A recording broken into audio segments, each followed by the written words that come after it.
மகிமையுள்ள வாழ்வை அருளும் ஆண்டவர் இயேசுவின் திருப்பெயரில் அன்பின் வாழ்த்துக்கள். ஜெபிப்போம். இறையடியோராக வாழ்வோருக்கு என்றும் துணையாக இருக்கும் எங்கள் அன்பின் ஆண்டவரே, வெள்ளை அங்கியை தரித்து சிங்காசனத்தின் முன்பு நிற்கின்ற உமது காட்சிகளை இன்று தியானிக்க இருக்கின்றோம். உமக்காக வாழ்வோருக்கு நீர் வைத்திருக்கிற பாக்கியங்களை இந்த நாளில் நாங்கள் அறிந்து எங்களையும் ஆயத்தப்படுத்த தூய ஆவியர் உதவி செய்ய வேண்டுமென்று இயேசு கிறிஸ்துவின் பெயரில் கேட்கிறோம் சுவாமி. ஆமேன். வெள்ளை அங்கிகளை அணிந்து சிங்காசனத்திற்கு முன்பு நிற்போர் யார் என கேள்வி எழுப்பிய மூப்பரிடம் யோவான் அவர்கள் யார் என தமக்கு தெரியாது என்று பதிலளிக்கின்றார். வெண்ணுடை தரித்தோராக விண்ணுலகில் இருப்போர் யார் என யோவானுக்கு பதிலளிக்கும் மூப்பர் அவர்களின் தன்மைகளை ஒவ்வொன்றாக பட்டியலிடுகின்றனர். வெளிப்படுத்தல் 7:16 வெண்ணுடை தரித்தோராக சிங்காசனத்திற்கு முன்பாக நிற்போர் உட்புற தீமைகளிலிருந்தும் வெளிப்புற தீமைகளிலிருந்தும் விடுபட்டிருப்பர் என்று மூப்பர் யோவானிடம் கூறுகின்றனர். இதனையே வெளிப்படுத்தல் 7:16 நாம் காண்கின்றோம். அந்த வசனத்தை நான் வாசிக்கின்றேன். இவர்கள் இனி பசியடைவதும் இல்லை, இனி தாகமடைவதும் இல்லை, வெயிலாவது உஷ்ணமாவது இவர்கள் மேல் படுவதும் இல்லை. இந்த வசனத்தில் 2 ஆசீர்வாதங்கள் சொல்லப்பட்டிருக்கின்றன. முதலாவது, பசியோ தாகமோ இவர்களுக்கு இருப்பதில்லை. அடுத்த வாக்கியம், வெயிலோ வெப்பமோ இவர்கள் மீது படுவதில்லை. பசி தாகம் என்பதை மனிதனுக்கு உள்ளிருந்து வரும் தீமைகளின் அடையாளமாகவும், வெயில் வெப்பம் என்பதை மனிதனுக்கு வெளியிலிருந்து வரும் தீமைகளின் அடையாளமாகவும் நாம் புரிந்து கொள்ளலாம். இவ்விரண்டு தீமைகளும் அற்ற நிலையை விண்ணகத்தில் அடியவர்களுக்கு கடவுள் வாக்களிக்கின்றார். இதிலே வருகின்ற முதலாவது பகுதியை நாம் முதலில் தியானிப்போம். பசியோ தாகமோ இவர்கள் அடைவதில்லை. துக்க வீட்டிலும் மரண நேரத்திலும் வெளிப்படுத்தல் 7:16 வரும் இவர்கள் பசி அடைவதில்லை, தாகமடைவதில்லை என்ற வாக்கியத்தை அடிக்கடி நாம் பயன்படுத்துகின்றோம். யோவானின் காட்சியில் சொல்லப்படும் இந்த வாக்கியம் 2 உண்மைகளை நமக்கு சொல்லுகின்றன. ஒன்று, கிறிஸ்துவே உலகின் பசி வலிகள் அனைத்தின் முடிவாக இருக்கின்றார். உலகில் மனிதனின் ஆன்ம பசியும் உடல் பசியும் தீர்க்கப்படாதவை என்பதை நாம் அறிந்திருக்கின்றோம். கிறிஸ்து இந்த 2 பசிகளையும் தீர்ப்பதாக யோவான் காட்சி காணுகின்றார். தாகத்தையும் பசியையும் தீர்க்கும் வாக்குறுதி புதிய ஏற்பாட்டில் அடிக்கடி வருகின்றது. நீதியின் மேல் பசி தாகம் உள்ளவர்கள் பாக்கியவான்கள், அவர்கள் திருப்தி அடைவார்கள் என மத்தேயு 5:6 இயேசு கூறுகின்றார். யோவான் 6:35 நான் ஜீவ அப்பம், என்னிடத்தில் வருகிறவன் பசியடையான், என்னை விசுவாசிக்கிறவனுக்கு ஒரு காலம் தாகம் இராது என்று ஆண்டவர் கூறுகின்றார். யோவான் 4:14 நான் கொடுக்கும் தண்ணீரை குடிக்கிறவனுக்கு ஒரு காலம் தாகம் உண்டாகாது, நான் அவனுக்கு கொடுக்கும் தண்ணீர் அவனுக்குள்ளே நித்திய ஜீவ காலமாய் ஊறுகிற நீரூற்றாய் இருக்கும் என்று கூறுகின்றார். யோவான் 7:37 ஒருவன் தாகமாயிருந்தால் என்னிடத்தில் வந்து பானம் பண்ண கடவன் என்று அழைக்கின்றார். தூய அகஸ்டின் என்னும் திருச்சபை தந்தையர்களில் ஒருவர் கூறுகையில், கடவுள் நம்மை தமக்காகவே படைத்துள்ளார், அவரில் இளைப்பாறும் வரை நமது உள்ளம் அமைதியற்றதாகவே இருக்கும் என்று கூறுகிறார். உலகில் நாம் பசியாக இருக்கும்போது பூமி தன் பலனால் நமக்கு கருணை காட்டுகின்றது.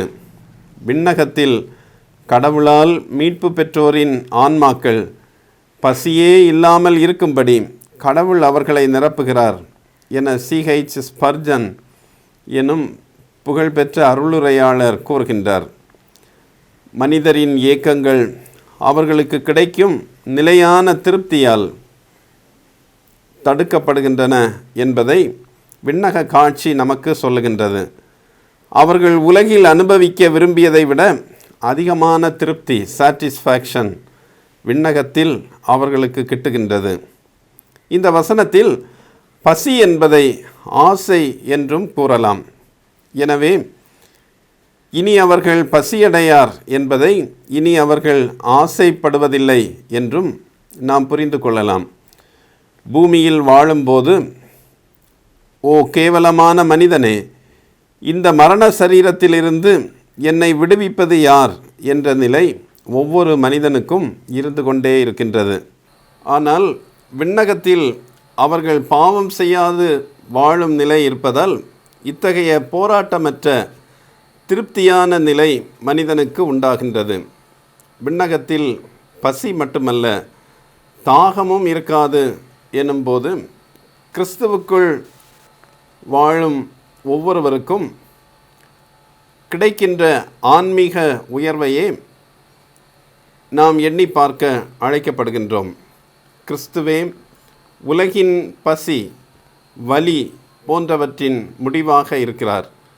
எனவே ஒருவன் கிறிஸ்துவுக்குள் வாழும்போது உலகின் பசி வலிகளிலிருந்து விடுபட்டு தூய நிலையை அடைகிறார். இத்தகைய பசி, தாகம் போன்றவற்றை மேற்கொண்டு ஒவ்வொரு நாளும் வாழுகின்ற ஆன்மீக நிலையை நாம் அடைய வேண்டும் என ஆண்டவர் விரும்புகின்றார். கிறிஸ்துவினுடையவர்கள் தங்கள் மாம்சத்தையும் அதன் ஆசை இச்சைகளையும் சிலுவையில் அறைந்திருக்கிறார்கள் என கலாத்தியர் 5:24 பவுல் கூறுகின்றார். பசியோ தாகமோ அடைவதில்லை என்ற யோவானின் காட்சி சொல்லுகின்ற இரண்டாவது உண்மை, பழையற்பாட்டின் கனவு இயேசு கிறிஸ்துவில் நிறைவேறுகிறது என்பதாகும். அவர்கள் பசியோ தாகமோ அடைவதில்லை என்ற கூற்று பழையற்பாட்டில் தீர்க்கர்கள் கண்ட கனவு என்று நாம் கூறலாம். ஏசாயா 49:10 அவர்கள் பசியாயிருப்பதும் இல்லை, தாகமாயிருப்பதும் இல்லை, உஷ்ணமாகிலும் வெயிலாகிலும் அவர்கள் மேல் படுவதும் இல்லை. அவர்களுக்கு இறங்குகிறவர் அவர்களை நடத்தி அவர்களை நீரூற்றுகள் இடத்திற்கு கொண்டு போய் விடுவார் என ஏசாயா இறைவாக்குரைக்கின்றார். ஏசாயா 44:3 தாகமுள்ளவன் மேல் தண்ணீரையும் வறண்ட நிலத்தின் மேல் ஆறுகளையும் ஊற்றுவேன் என ஆண்டவர் வாக்குரைக்கின்றார். ஏசாயா 55:1 ஓ தாகமாயிருப்பவர்களே, நீங்கள் எல்லாரும் தண்ணீர்கள் அண்டைக்கு வாருங்கள். பணமில்லாதவர்களே, நீங்கள் வந்து வாங்கி சாப்பிடுங்கள். நீங்கள் வந்து பணமுமின்றி விலையுமின்றி திராட்சரசமும் பாலும் கொள்ளுங்கள் என ஏசாயா வழியாக இறைவாக்குரைக்கப்படுகின்றது. எரேமியா 2:13 என் ஜனங்கள் 2 தீமைகளை செய்தார்கள். ஜீவ தண்ணீர் ஊற்றாகிய என்னை விட்டுவிட்டார்கள். தண்ணீர் நிற்காத தொட்டிகளாகிய வெடிப்புள்ள தொட்டிகளை தங்களுக்கு வெட்டி கொண்டார்கள் என தவறான நீரூற்றை தேடும் மக்களை குறித்து எரேமியா குறைவுபடுகின்றார்.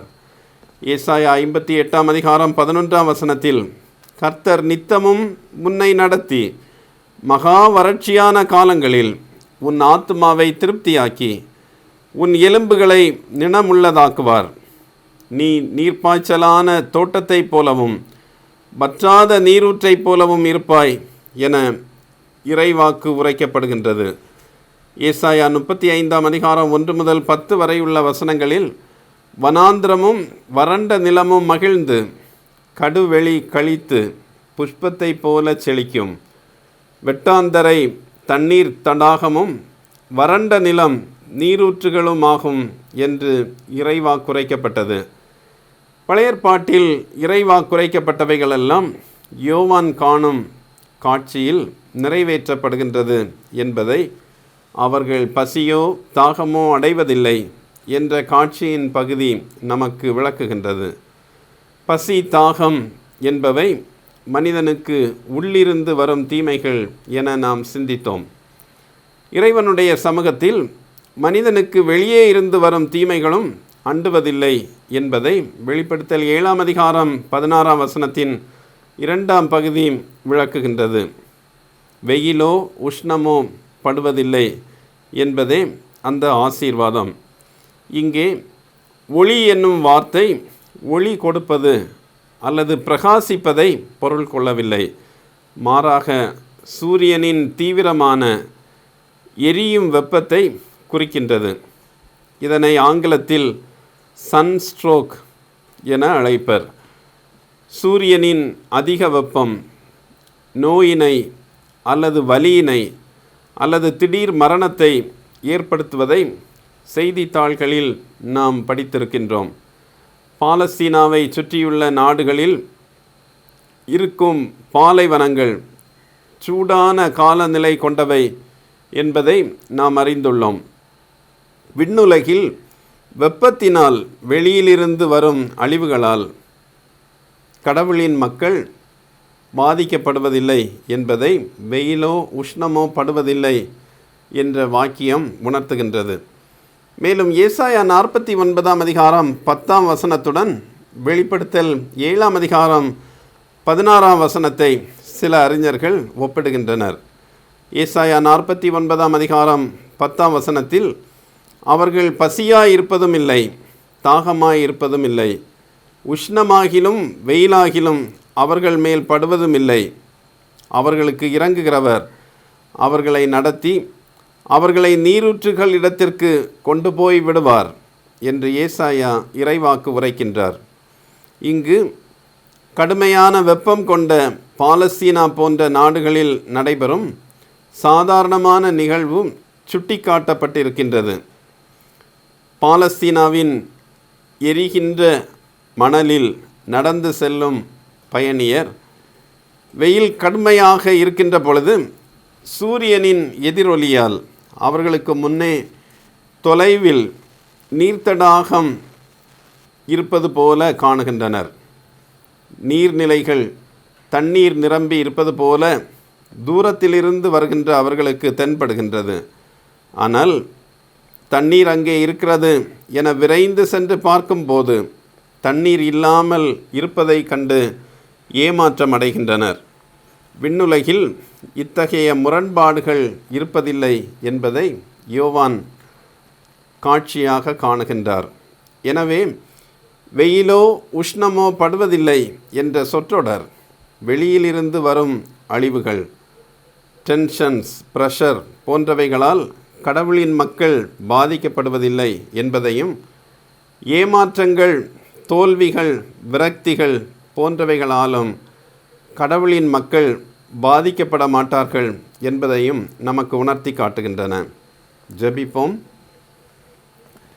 பசி, தாகம் போன்ற உடல் வலிகளையும், வெயில், வெப்பம் போன்ற வெளியிலிருந்து வரும் வலிகளையும் விளக்குவதாக வாக்குரைக்கின்ற எங்கள் அன்பின் ஆண்டவரே, உமது சமூகத்தில் பசியில்லாத, தாகமில்லாத, வெயிலில்லாத, வெப்பமில்லாத உயர்ந்த அனுபவத்தை நாங்கள் பெறுவதற்காக இவ்வுலகிலேயே அத்தகைய அனுபவத்தோடு வாழ்கின்ற நல்ல மனநிலையை தாரும். உடலின் ஆசைகளையும் உடலின் வலிகளையும் நாங்கள் தவிர்த்து உம்மோடு இணைந்து வாழ்வதால் கிடைக்கும் ஆசீர்வாதத்தையும் அதன் மகிழ்ச்சியையும் பெற்றுக்கொள்ளத்தக்கதான நல்ல அர்ப்பணத்தை எங்கள் ஒவ்வொருவருக்கும் தாரும். உம்மோடு கூட நாங்கள் வாழ்கின்ற பொழுது உமது பாதுகாப்பு வெளியிலிருந்து வரும் தீமைகளுக்கு எதிராகவும் நீர் எங்களுக்கு துணையாக இருக்கிறீர் என்பதை உணர்ந்து கொண்டு உம்மோடு இணைந்து வாழ்வதால் கிடைக்கின்ற மகிழ்ச்சியை அனுபவிக்க எங்கள் ஒவ்வொருவருக்கும் உதவி செய்ய வேண்டும் என்று இயேசு கிறிஸ்துவின் பெயரில் கேட்கிறோம் சுவாமி. ஆமேன்.